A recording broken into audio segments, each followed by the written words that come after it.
Hello, let's talk about the books I read in May. So, the first book that I finished was one that I had started a while back and just needed to finish the book. So, we have The Gods Below by Andrea Stewart. I did end up liking this book. So, it is the beginning of a series. I have no idea how long it's going to be. Yeah, I don't know. It just says book one, The Hollow Covenant, book one. So, in this one, we have a world that is kind of being messed up by the gods, but the gods are like creatures that live in the earth instead of like above, like how it does in other religions. So yeah, the gods, they are below the ground, and so there is some intense stuff, and so but the gods, they have like wings and horns and stuff, so they're human-esque but not entirely, and they obviously have like abilities and stuff. So in this world, we have god killers, and we have and we have people that are like going down to get these like gemstones out of the ground in order to give to the gods, basically. And so it's a whole lot of do we need to give this stuff to the gods? Like, some people don't want them, they want to kill the gods. Some people, the god killers, don't actually kill the gods, they kill fake gods, because they're trying to clue in is the main god that wants to be like in charge of everything. He wants to be the only god. But anyway, so there's a bunch of stuff going on of like killing gods and who's going to be the head god in charge, and then politics behind all of that. So the gods are, it's really Cluen, I guess. He does restoration, which kind of makes the surface more like below. So when restoration hits, you're either going to die or you're going to become an altered, which basically kind of makes you look more like the gods below. So anyways, there's a lot of stuff going on in this book, and I did like it, and I gave it 3.5. It is like the starter book. There's a lot of POVs in this. It does intertwine into the story, but yeah, it can be, you can kind of get a little bit confused if you did like I did and read some of it and then read some rest of it later. So anyways, but 3.5, but I will continue the series. So there you go. And then so then the next book that I read in May was The Bone Ships, which this is in the vlogs if you want to see more about it. But this one, their world is kind of based around like sea dragons. They kill them and then they make the ships out of them, so that's why it's the bone ships. They use their bones to make the ships. And so in this world, we have our main character that is on a bone ship, but it's a black ship where the criminals go. So he's a criminal on a boat together with some other people. And so they're supposed to be hunting down the sea dragons. So yeah, in this book they're hunting a sea dragon because they think it's like the last one. They pretty much hunted them to near extinction at this point. So there's a lot of back and forth of like, do we need to let them live? Do we need to not let them live? And then yeah, so that's kind of like the main plot, but I was into more of the side stuff going on because obviously in a boat of criminals there's a lot of like, well, what did this person do? People making sideways deals, people doing other shady stuff. So I'm kind of into some of the side characters more so because our main character, he kind of starts off as a deadbeat, and so he kind of goes through a transformation in this book. But my favorite character is like the little their wind, the little dude on the ship that makes the wind, except he's not a human. The Glame, I think it was, he can control the wind, and so that's how they fill the sails with that magic, basically. So when they want to go fast, they're like, hey buddy, like kind of like a horse, like, hey, kick it in, let's go. So yeah, so I listened to the audiobook of this. I gave this one 3 stars because I was kind of more into the side stuff than the main plot. The main plot's very straightforward. Like, there's fighting, there's stuff going on. Like, it's not a bad book, but yeah, I'm just kind of, I'm more into the side stuff. But this is a trilogy, so I think I'm gonna continue, but probably not with a physical copy. I have it on my Kindle. So anyways, there's that. 3 stars. And then after that, I finally finished. Whew. God of Malice. I feel like I ended up taking longer than expected for this, but God of Malice. So I started a dark romance series. This one is The Legacy of Gods. This one, it's a dark romance. We have our like the psychopath main character. They like to beat people up. He likes violence. He likes blood. He likes all that kind of stuff. And so he ends up getting into a relationship with Glyndon, who is our main lady in this. They're all in college. So he's at the American school and she's at the British school or whatever, the UK school. And she is kind of bland. She's kind of a bland person. And she gets wrapped up into his crap. So, and that's their love story. So, yeah, definitely. It starts off really intense, but then it kind of chills out. It kind of chills out a little bit more. But yeah, he becomes obsessed with her, and then it becomes like a very possessive type of thing. And she got kind of annoying in the middle. I'm not gonna lie, she got kind of annoying. But anyway, so that was God of Malice, and I did vlog this too if you're interested. So this one is, I gave it 3.5. This series is kind of long, so we'll see how long it takes me to get to book 2, but I do have it, so we're ready to roll. Because our whole little group is just full of cray people. So, let's see. After that, I read Spark of the Everflame. I started that. DM, the main character, drives me up the wall. She drives me up the freaking wall. So this is a romantasy, right? I wouldn't say not much happens on the romance side in the beginning of this. Also, I kind of feel like DM's a bit of a hoe. She's a bit of a hoe. Wasting people's time. Our main character's very, how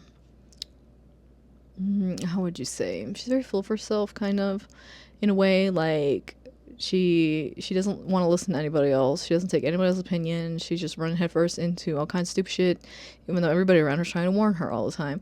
So she's very, act now, think later, and there's a lot of regrets from that. So she's that type. It can be kind of frustrating, but it's a dumpster fire, and I can't stop reading it. It's a dumpster fire. She's cray. Yeah. Her bad life choices definitely propel things forward. So, I gave that first book 3.5. There was just a lot of obvious stuff going on that I feel like she should have caught on to way sooner. Like, come on, girl. It was so painfully obvious. Everybody around her knew what was going on. Everybody else put it 2 and 2 together way faster than this girl. I'm like, dude, all you had to do was listen to anybody for like 2 seconds and they would have told you. They could have told you exactly what you're sitting here trying to deny. So she is in denial the whole first book about a lot of shit about herself. And it's very kind of frustrating. But yeah, 3.5 for that one. And then, but, I was hooked. So, after that, I listened to the audiobook of The Beautiful Ones. And I did vlog this one as well. But this one, I remember... This one is like, this one's a historical with like a little bit of magic in it, but it's just kind of, it's important for some of the stuff that goes on, but I wouldn't say it's like a major thing. It's more of a like side thing. So this one is like a really salty cousin is getting mad about her poor life choices. Like she's so mad about how her life is going, and she's taking it out on her cousin. And that's basically the book. Like, she's real mad that her cousin's dating the dude that she used to date, but she married somebody else, and instead of letting it go, no, she has to be cray about it. She's cray. So, that's another crazy person book. That was entertaining. So I gave that one 4 stars. And then after that, I read Nectar of the Wicked.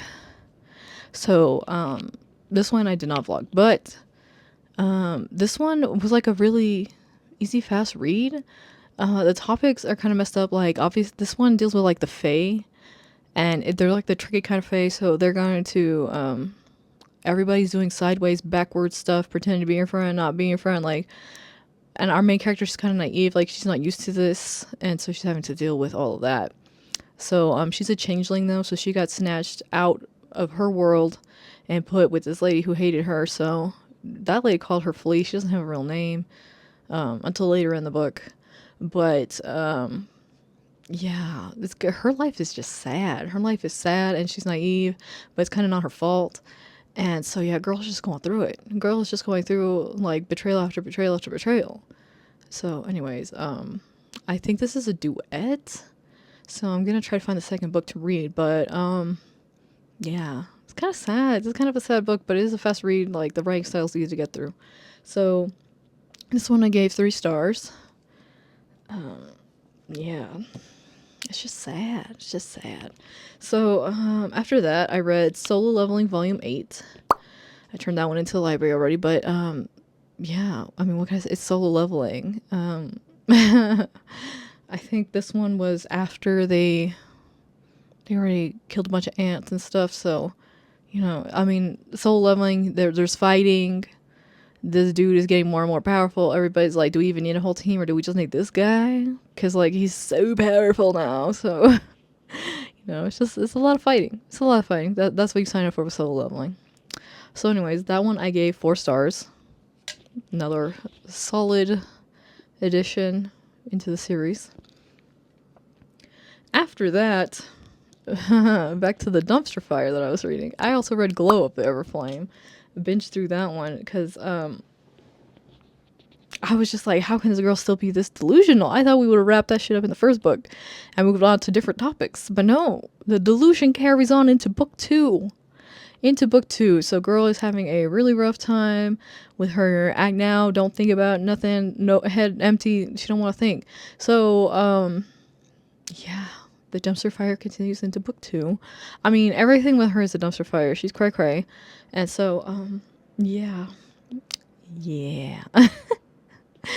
She I think, but finally, you know, in this book we did make some progress on that end, which was nice. But a lot of stuff is going on.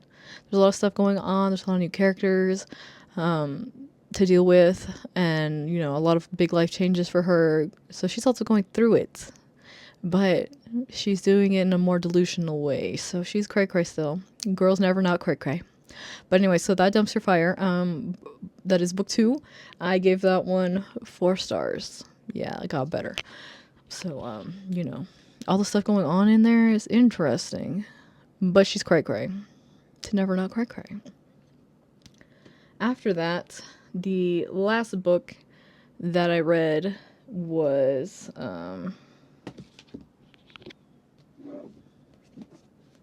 War. So we have continued in the 4 Horsemen series, and so this book was kind of similar to the first one, being Pestilence. So, but it's a formula that works for me. It is a little bit different. Like the main character is a little bit less of a sunshiny character. She feels a little bit more of a normal person compared to the first one. And War is a little bit more understanding of how people are, because he says compared to his other brothers, he is the one that solely exists in men's heart. Like animals and stuff don't go to war. They don't go to war. They do what they have to do for survival, right? They don't instigate this kind of stuff.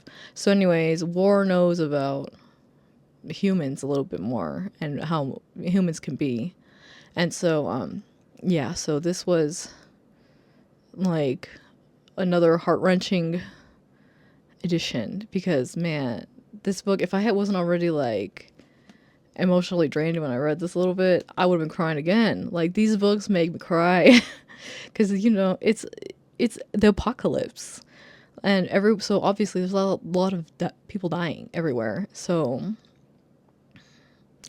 it's pretty sad, some of the scenes in it, but but it's so good. It's so good. It's so readable. I flew through this. And there you go. So that one, yeah, 4 stars. And so, yeah, that's the list, I think. So I read 9 books in April. So, you know, there you go. April. What am I saying? May. I read 9 books in May. I don't even know what date it is. So anyway, 9 books in May. And there you have it.